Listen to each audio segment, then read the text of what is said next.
A 12-foot statue of Texas Rangers Captain Jay Banks that stood in a Dallas airport as a towering tribute to the state's investigative force is now hidden away, while officials ponder whether it has become a symbol of police brutality. The statue of Banks, a Texas Ranger in the 1950s, was pulled from its perch at Dallas Love Field Airport late last week as protests over the death of George Floyd under the knee of a Minneapolis police officer continued in America's streets. The removal of the statue was prompted in part by local officials' reactions to the book, Cult of Glory, The Bold and Brutal History of the Texas Rangers, by Doug J. Swanson. The book, to be released Tuesday, tells of racial incidents involving the Rangers, including Banks' role in keeping black students from enrolling at a Dallas-area high school and at a community college in East Texas.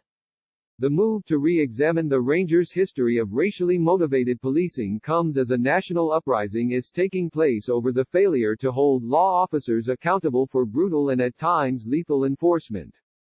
It was long overdue, said Domingo Garcia, president of the League of United Latin American Citizens, who tried to get the statue removed in the early 1990s when he served as a Dallas City Council member. A statue of Adelpha Callejo, a civil rights leader believed to be the Dallas area's first Latina leader, was supposed to have replaced it this year, but it was put elsewhere amid opposition. The statue's removal stunned some in Texas, where the Rangers hold a lofty place but whose history of perpetrating sanctioned racial violence, particularly against Mexican Americans, has recently gotten greater exposure.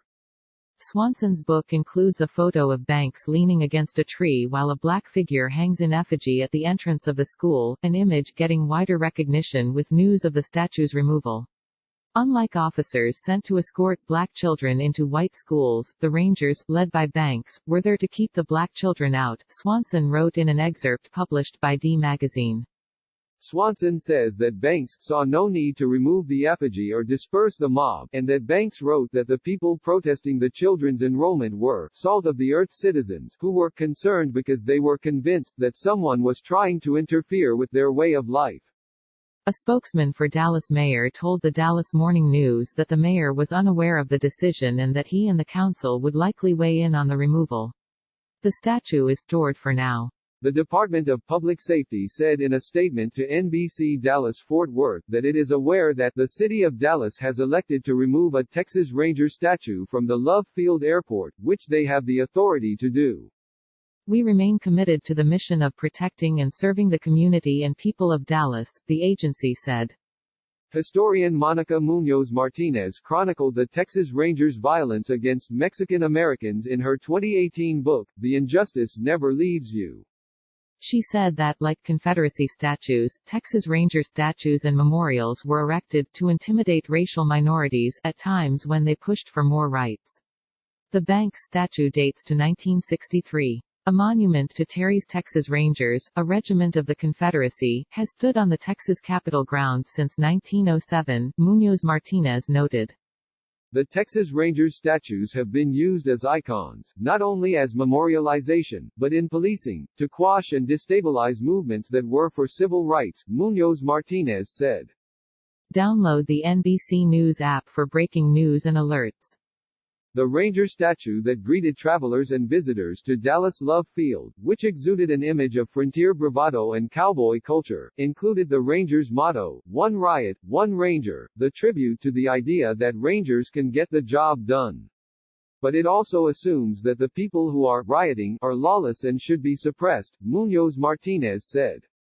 Banks is an unsettling figure to be venerating, and he isn't a figure the state should be celebrating if it's going to advance democracy and civil rights, she said. The Rangers, an integral part of the state's public safety infrastructure, are often called in to lead independent investigations. They opened an investigation of the Midland County Sheriff's Office and one involving a Hays County constable and his staff in February. They were called in to investigate the mass shooting in Sutherland Springs in 2017. The Texas Rangers Hall of Fame and Museum in Waco touts the Hispanic and Native Americans who served as Rangers in the mid-1800s. Although the Rangers have had a spotty record over the decades in hiring blacks, Latinos and women, there are minority members who are proud of the group's work and look to them with respect. But the Rangers hold a difficult place in Texas's Mexican-American history and among some of the state's Latinos. Mexican Americans such as Garcia, who grew up with stories of the Rangers' violence, say they've had to try to reconcile it with the Rangers' image as the state's elite law enforcement group enshrined and honored in books, media, museums and statues. Garcia spent his young life in Porvenir, Texas, where, in 1918, the Rangers and U.S. cavalry soldiers pulled 15 Mexican-American men and boys from their beds and shot and killed them at a nearby bluff, emptying their guns into their bodies on the ground. They returned the next day and burned down the village.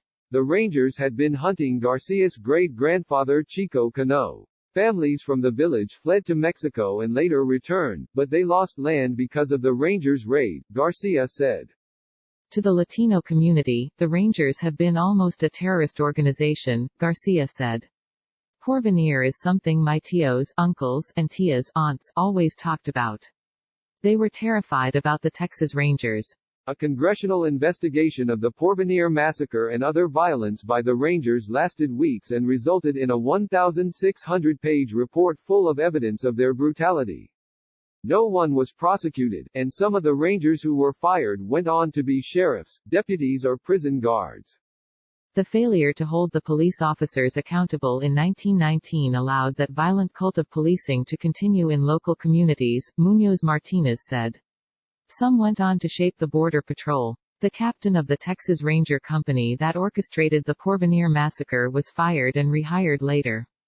In the 1950s, the governor directed the Texas Rangers to run the NAACP out of town when it was in Texas to investigate lynchings. Later, the Rangers were used to prevent integration, said John Moran Gonzalez, director of the Center for Mexican American Studies at the University of Texas. Rangers were also used to bust unions and intervene in Chicano movement protests, Moran Gonzalez said. Moran Gonzalez is part of the Refusing to Forget project, which was formed to bring to the public consciousness state-sanctioned violence against Mexican Americans through law enforcement. With the Texas Rangers bicentennial coming up in 2023, Munoz Martinez said, it's important to put their history in proper context. Texas Rangers have a long history of suppressing civil rights movements throughout the 20th century, using force, violence and intimidation. Questioning the word riot here in the statue is as important as it is to question why the police show up to protests today in riot gear, assuming protesters are dangerous or wrong and shouldn't be exercising constitutional rights to organize for social justice, she said. Follow NBC Latino on Facebook, Twitter and Instagram.